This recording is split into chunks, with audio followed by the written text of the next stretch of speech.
തൊടുപുഴ പൂമാല റൂട്ടിലൂടെയാണ് നമ്മൾ സഞ്ചരിച്ചു കൊണ്ടിരിക്കുന്നത്. ഇവിടെ പന്നിമറ്റത്തിനടുത്തായി ഒരു വെള്ളച്ചാട്ടമുണ്ട്. കുറുവാക്കയം എന്നാണ് പേര്. റോഡിലൂടെ പോകുമ്പോൾ തന്നെ നമുക്ക് വെള്ളച്ചാട്ടം കാണാൻ സാധിക്കും. ഇവിടെ ഒരു കലുങ്കുണ്ട്. അതിന് സൈഡിലൂടെ വെള്ളച്ചാട്ടത്തിനടുത്തേക്ക് പോകാനുള്ള വഴിയുണ്ട്. നമുക്ക് വെള്ളച്ചാട്ടത്തിനടുത്തേക്ക് പോകാം. മഴക്കാലത്ത് ഈ തോട് നിറഞ്ഞ് വെള്ളം വരുന്നതാണ്. ഇവിടെയും സ്റ്റെപ്സ് ഉണ്ട്.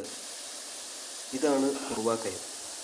വെള്ളം വീഴുന്നിടത്ത് നല്ല ആഴമുണ്ടെന്നാണ് തോന്നുന്നത്.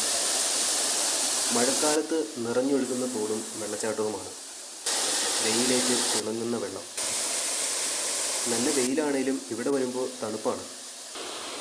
വെള്ളം ഒഴുകി വരുന്നത് കാണാൻ തന്നെ ഒരു പ്രത്യേക ഭംഗിയുണ്ട്. മഴക്കാലമല്ലാത്തതുകൊണ്ട് ഈസിയായി വീഡിയോസ് എടുക്കാം. തൊടുപുഴയിൽ നിന്നും 17 കിലോമീറ്റർ ദൂരത്തിലാണ് കുറുവാക്കയം വെള്ളച്ചാട്ടം നമുക്ക് കാണാനാവുന്നത്.